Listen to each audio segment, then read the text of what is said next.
done with all of the things here. You can see that all the cakes are candy melted. We have our image on, we have our bubble gum on, and the only thing that would really be left to do is to dial these, which I'm going to show you, and stack the cakes, and then to also put a border on definitely the Maryland one and the 6-inch one. However, here's the thing. I'm looking at the 6-inch cake and I'm thinking one of two things is that we need to either leave it off because it's kind of plain and I just don't feel like it flows well, or we can kind of add some design to it and see if that works, okay? If we add the design to it and it works, perfect. If it doesn't, we're going to totally leave it off, okay? I have a tendency to do this when I'm cake decorating. It was funny because just like a couple weeks ago, I went to a wedding of a friend of ours in Sweden, a beautiful wedding in Varberg, and so of course they were talking to me about their wedding cake, which was so delicious, so good. It was like a classic wedding cake with white fondant. The person did a beautiful job on sugar bell. She put sugar bell around the cake. The only thing is that the bride's sister mentioned to me that, and the bride, that they don't know where the cake artist got these bows from. So it had like sugar bell, white, these pretty like flowers in different areas, and then there were these like ribbon bows. And so she was like, yeah, that wasn't part of the design consultation. I don't really know where that came from. And not to say that I recommend doing that, but I think a lot of times when you really get into the artistry of what you're doing as a cake decorator, you know, you do something and you see it and you feel like, okay, that could be better in this way, or it's not really working out, so I want to try this. And so the person that you're doing the artistry for may see it and be like, okay, that's not exactly what I was looking for. But I think that it's important in your career to learn to be able to direct people to what looks good, but also to have people trust you and to let them know, you know, as you're making their cake, you'll use your artistic eye, and some things may be a little bit different depending on what you thought looked good, okay? So for me, it kind of plays out this way. I have an idea in my mind, I do it, I execute it, and then I take a look at it and I step back and I say, okay, this works or this doesn't work, and then I improvise based on what worked versus what I feel didn't work. So all that said, we are going to do a couple different things here, right? I'm going to move these cakes out of the way, and then I want to show you what we're going to work on for this little 6-inch guy.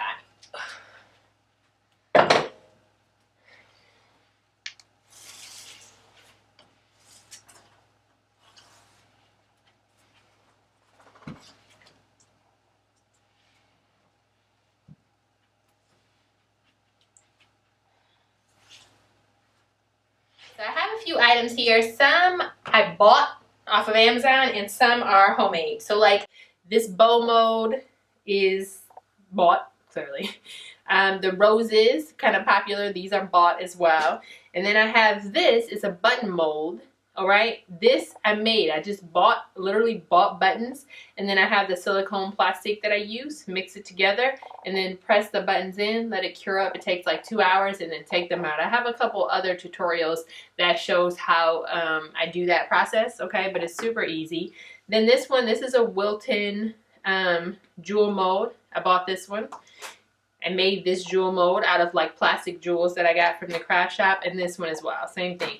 And then this pearl mold I bought as well from Amazon. Alright, and the molds are really not expensive. I mean, you can make them yourselves if there's something that you can't find that you need online. It's also kind of fun to make them yourself, but you could probably find most molds that you would ever need in life on Amazon or on like what's it called? The Cake Central has like a link to a couple different ones. Okay, so, and they're not expensive. I think this bow one was like $7. This was maybe like $3, okay? Super affordable. It makes your cake so super cute. Alright, so what we're going to do is we're going to use a mixture of isomalt, which I have here. So we're going to use some isomalt crystals and we're going to use some fondant to make these different items, okay? So with the isomalt, it kind of acts like sugar. You guys probably are familiar with this medium. The reason why I like to use isomalt versus sugar is because sugar has a tendency to caramelize really quickly and to have like a little bit of a yellow tint. Now, if you're coloring the sugar with colored jewels or you don't mind it having a yellow tint, then I would say go ahead and use sugar. You know, isomalt, you have to probably, this is CK products, you have to order online usually, or you can get it at some cake decorating supply store.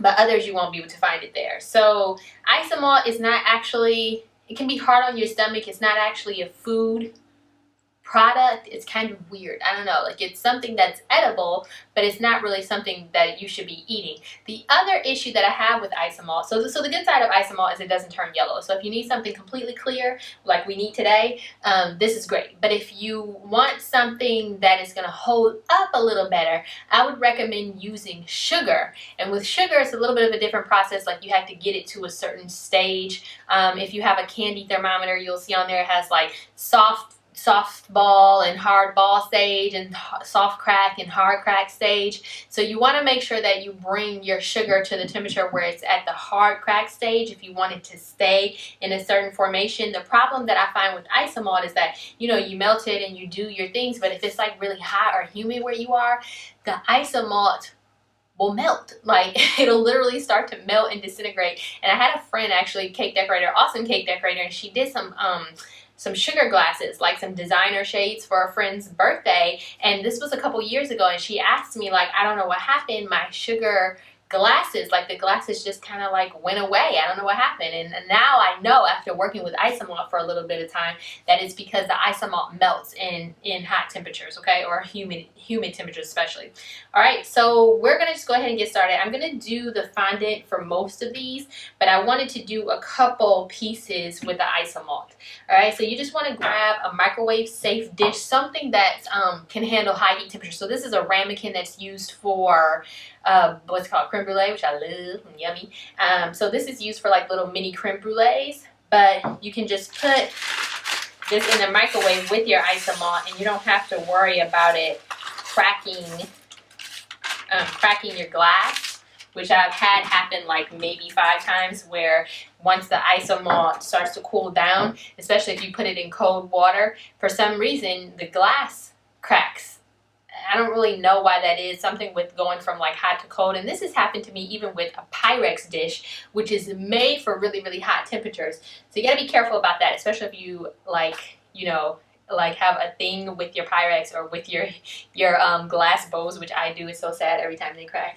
All right, so then you want to use you don't want to use metal for isomalt. I don't really know why, something chemistry like, but whatever the case, I do know that you need to use something that's not metal, either wooden, or you can use like a paper. This is just like a lollipop stick or a cake pop stick, something that's made of paper, okay? And you're gonna have to heat this up for quite a little bit of time. Usually for me, I don't put water in it like it says on the package. You can go by the package directions, but I just tend to heat it up without the water, and it works fine for me. It's a little bit thicker that way, but it takes about, for me, on a full power microwave, probably about 6 minutes of heating, but you're gonna need to do it in intervals. So you wanna give it like 30 seconds, take it, stir it. 30 seconds, take it, stir. And keep a close eye on it, because if you do overheat the isomalt, it will become like an amber color as well, just like the sugar, okay? It just doesn't happen as quickly as it does with sugar, all right? So I'm gonna just go ahead and get this heated and show you how we just pour it into our molds and unmold it. Very simple, all right?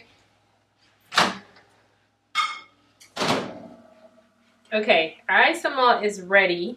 You can see how it's like clear and kind of bubbly. Now, this paper towel is probably not the best thing for me to be using for it, because it's super hot and it will stick to and scald and burn your skin like really, really bad. Okay, so be a little more precautious with it, but me, I'm going to use this paper towel. All right, so then you just want to take it, make sure it's all mixed in, you don't have any white particles left, and pour it into your molds. All right, you pour it in, and then you want to kind of want to stop right before. That's doing that because there was some water in that. Okay, and you want to fill it in, and then make sure it doesn't like fall over, but that it kind of goes into all the crevices. It's super hot. And then you can do a couple jewels here.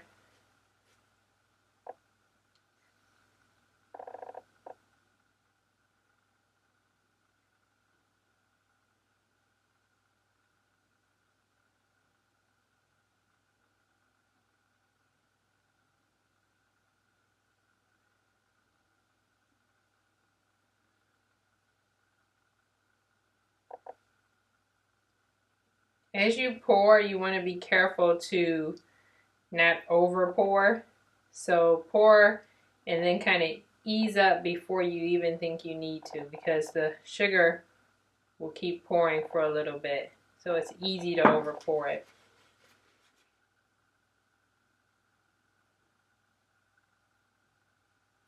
Now, the isomalt sets up pretty quickly, so we actually don't even really need to like put this in a place that's cool or put it in the freezer or anything like that. So I'm just going to show you now how to turn it out. So like I just literally poured the bow in there, but it's already ready. Okay? It's really tiny. So cute. But you can see that it has like, I've over poured it a little bit, so I had to wipe that area off. So it has a little bit of an extra piece here. You can either take a little torch out of your hand and kind of try to melt that down a bit. Or you can try to like cut it off with a blade.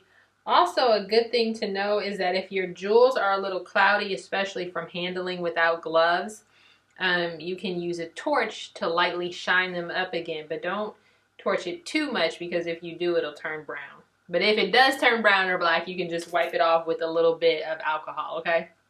So none of it is really a big deal. There's a fix for like everything, okay?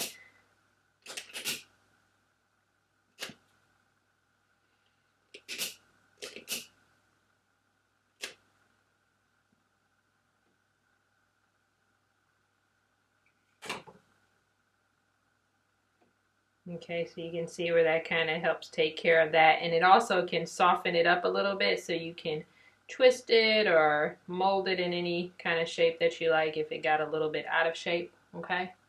You guys can like see that little one. All right.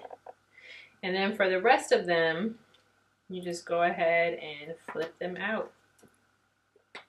They should come out pretty easily.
You want to just take a sheet of wafer paper and cut off the sharp ends. So kind of just round them out.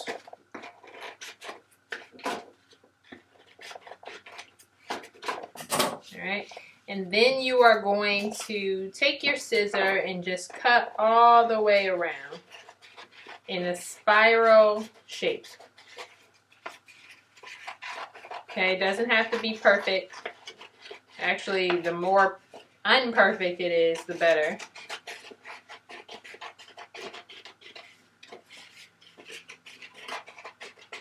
Just continue cutting around into a spiral.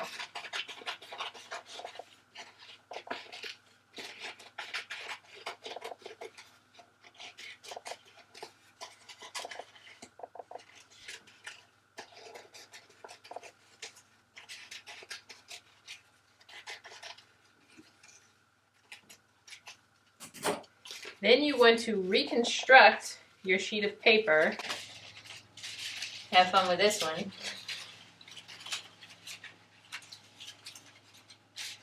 Although it is now in a very wonky spiral. Okay?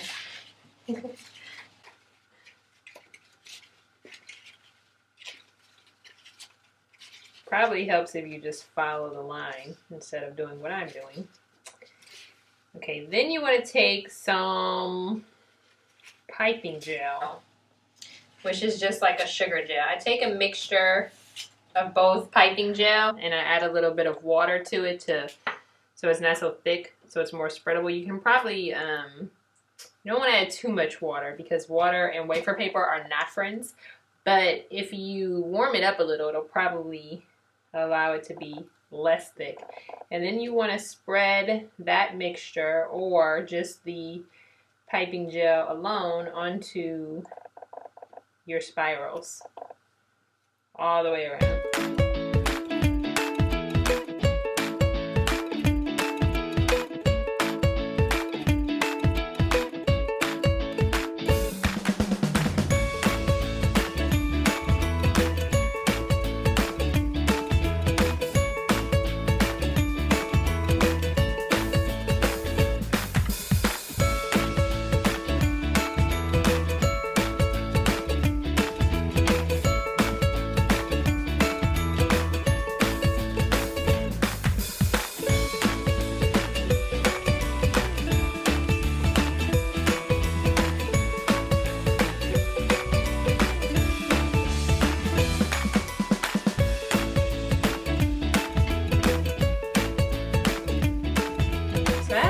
Bunch of this stuff made here already using all of my different molds and different techniques, and I am going to go ahead and start adding it on to my 6-inch cake, okay, until it's full.